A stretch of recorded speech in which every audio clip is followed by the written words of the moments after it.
तिरुवन पर्वत के तीनों पर्वत के शिखर पर 3 सन्यासी रहते थे। वहीं वो लोग तपस्या किया करते थे और उनके पीने के लिए हर दिन बकरी का दूध लेकर भवानी उनके पास जाता था। वो तिरुवन पर्वत के नीचे बसे हुए एक गांव में रहता था। बकरी पालन करना ही उसका पेशा था। एक दिन भवानी के बेटे का जन्म होता है। भवानी अपने बेटे को लेकर उन तीनों साधुओं के पास जाकर आशीर्वाद लेने आता है। प्रणाम साधु बाबा। बाबा, ये मेरा इकलौता बेटा जगन है। आप इसे अपना आशीर्वाद दीजिए बाबा। आयुष्मान भव।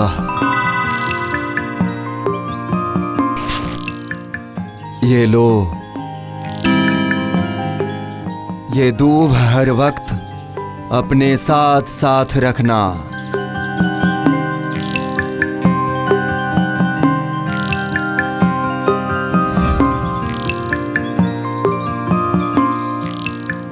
प्रणाम साधु बाबा।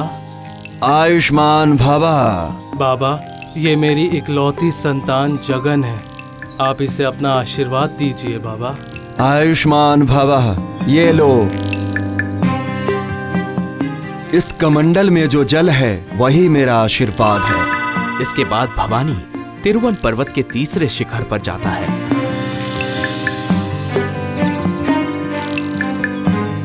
तीसरे सन्यासी भवानी के बेटे को आशीर्वाद के रूप में एक बेल पत्र देते हैं। इसके बाद भवानी बहुत ही उदास हो जाता है।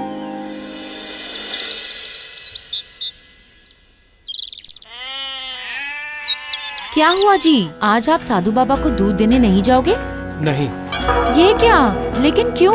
देखो भाग्यवान, मैं इतने सालों तक तकलीफ सहकर पर्वत की चढ़ाई करके वहाँ बैठे तीनों बाबाओं को बकरी का दूध देता आया हूँ। क्यों? सही कहा ना? हाँ, ये तो सच है। लेकिन देखो, बदले में उन तीनों साधु बाबाओं ने मेरे इकलौते बेटे को आशीर्वाद के रूप में सिर्फ दूध, घास, कमंडल का जल और एक बेल पत्र दिया है। ओहो, वो लोग तो सन्यासी है ना? वो लोग और क्या देंगे, ये तो बताओ। अरे बाबा, वो लोग इसे बड़ा आदमी बनने का आशीर्वाद तो दे सकते थे या कोई चमत्कारी शक्ति दे देते। नहीं, आज से मैं दूध देने नहीं जाऊंगा। दूध देना बंद। इसके बाद कुछ साल गुजर जाते हैं। भवानी का बेटा जगन अब बड़ा हो चुका था। वो भी बकरी चराया करता था। एक दिन एक तस्वीर की सफाई करते समय जगन को एक मुट्ठी सूखी हुई घास मिलती है। ओह, तो ये वही घास है जो साधु बाबा ने दी थी। हाँ, ये तो सूख गई है। चलो इसे फेंक देता हूँ, ये मेरे काम की नहीं है।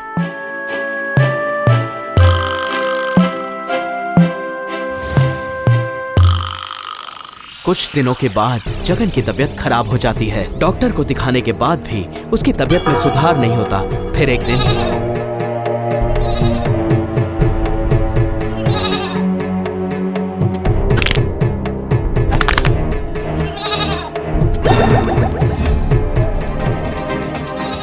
ये क्या? ये मैंने अभी क्या देखा? लंगड़ी बकरी के पैर बिल्कुल ठीक हो गए। इसका मतलब कि ये कोई साधारण घास नहीं है। ये साधारण घास नहीं है। इस घास में जरूर कोई ऐसी शक्ति है जिससे दुनिया की कोई भी बीमारी ठीक हो सकती है। हाँ, देखो जरा, देखता हूँ।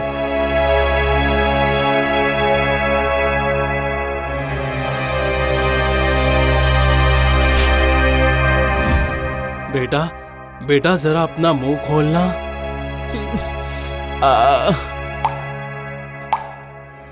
उस घास के रस को पीते ही अगले ही पल जगन स्वस्थ हो जाता है। वो उठकर बैठ जाता है। क्यों बेटा, अब कैसा लग रहा है? पिताजी, अब मुझे अच्छा महसूस हो रहा है। शरीर में कहीं कोई भी तकलीफ नहीं है। सच में?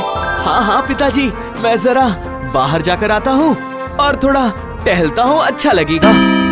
जय हो साधु बाबा की, जय हो। मैं आपके आशीर्वाद को समझ नहीं पाया था। मुझे माफ कर दीजिए बाबा, मुझे माफ कर दीजिए। इसके कुछ वर्षों के बाद गांव में बिल्कुल बारिश नहीं हुई थी। तालाब सूख चुके थे और उनमें दरारें आ गई थी। उस समय जगन जवान हो गया था और भवानी की मृत्यु हो चुकी थी। क्या हाल हो गया है? किसी भी तालाब में बिल्कुल पानी नहीं है। ना तो नहाने की पानी है, ना पीने के लिए। अब क्या होगा? घर में अनाज नहीं है, पीने का पानी नहीं है, जमीन में भी दरारें आ चुकी है। आखिर खेती कैसे होगी भाई? ओह, कहीं भी पानी नहीं है। मैं अब तुम लोगों को पानी कैसे पिलाऊंगा? सुनिए मुनीम जी, यही सही मौका है। हाँ, सभी अभी पानी की वजह से हाहाकार कर रहे हैं, हाहाकार। जी हुजूर, खेती बाड़ी बंद हो चुकी है। यही सही मौका है।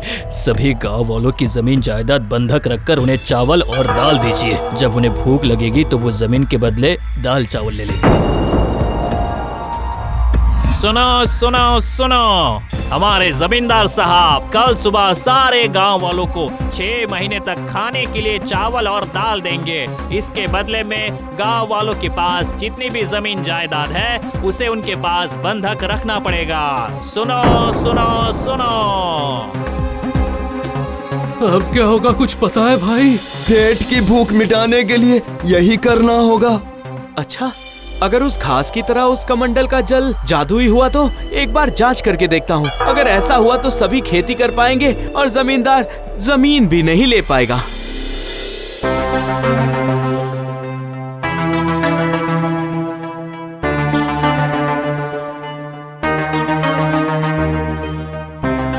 जगन साधु बाबा के आशीर्वाद वाला वो कमंडल का जल तालाब में डाल देता है। वो तालाब पानी से भर जाता है। अरे हो गया, हो गया, साधु बाबा का आशीर्वाद फलित हो गया। अरे ये क्या हुआ भाई? ये लड़का तो जादू जानता है। हाँ, तालाब तो पानी से भर गया है। सत्यानाश, ये लड़का जरूर एक जादूगर है। भागो भागो भागो, अरे भागो।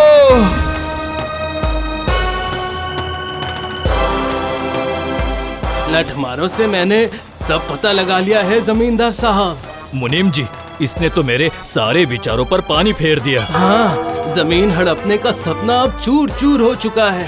सुनिए सुनिए सुनिए, आप सारे गांव वालों को कल सुबह यहाँ बुला लीजिए। मैं उन सभी को समझाऊंगा कि वो एक जादूगर है, पिशाच है। ये लड़का मेरे रास्ते का कांटा है। जितनी जल्दी हो सके मुझे इसे अपने रास्ते से हटाना ही पड़ेगा और इसे रास्ते से हटाकर मैं इसकी सारी बकरियां भी हड़प लूंगा। जाइए। जी हुजूर।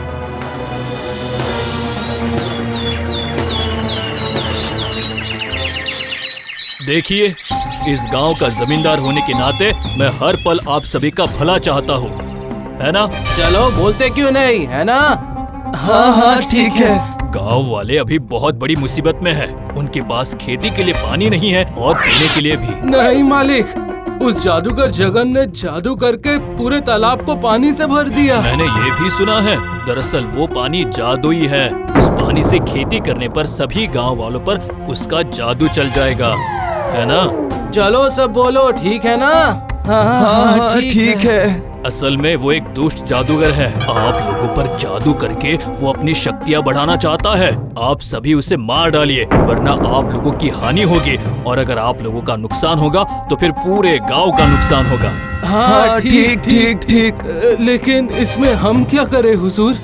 आप लोग उसके हाथ पैर बांधकर उसे उस जादुई तालाब में ही फेंक दीजिए। उसके जादू से उसकी ही डूबकर मौत हो जाएगी, क्यों, है ना? बोलो। हाँ हाँ ठीक ठीक। मुनीम जी, आप हमारे लठमारों को लेकर इन सभी के साथ जी जाइए। हुजूर। चलो सब मेरे साथ चलो। हाँ भाई, सब चलो। हम लोग उस दुष्ट जादूगर को उसके बनाए हुए तालाब में फेंक देंगे। चलो। हाँ हाँ चलो चलो।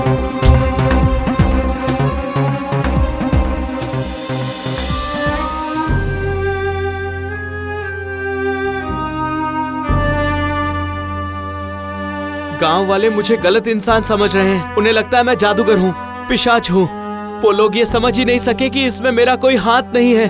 ये आशीर्वाद मुझे मेरे जन्म से ही मिला है। लेकिन अब क्या होगा? या तो मुझे ये गांव छोड़कर भागना पड़ेगा या फिर नहीं।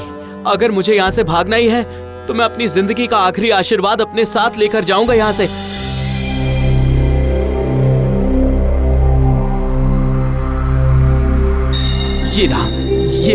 ये रहा वो तीसरा आशीर्वाद, साधु बाबा का दिया हुआ ये बेलपत्र। इसे मैं अपनी जेब में रख लेता हूँ। चलो चलो, बांधो इसे, बांधो। कस कर बांधना इसे। नहीं।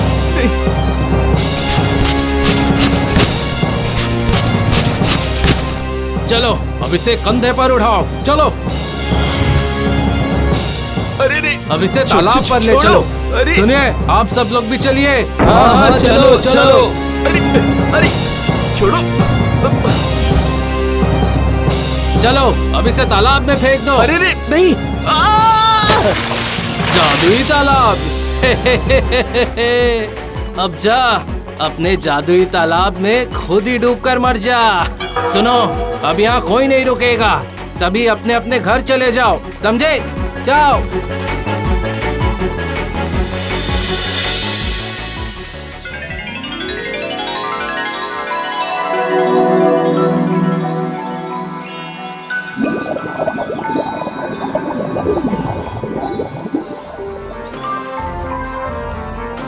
प्रणाम साधु बाबा, मैं आप तीनों को प्रणाम करता हूँ। आप तीनों के आशीर्वाद से ही मैं आज जिंदा बचा हूँ। आप तीनों के आशीर्वाद से ही मुझे वो घास, उस कमंडल का जल, वो बेलपत्र मिला था। अगर ये सब नहीं होता तो मेरी मृत्यु कब की हो चुकी होती। लेकिन अब मैं इस गांव में एक पल नहीं रुकूंगा। मैं यहाँ से दूर चला जाऊंगा। मैं फिर से अपनी एक नई जिंदगी शुरू करूंगा।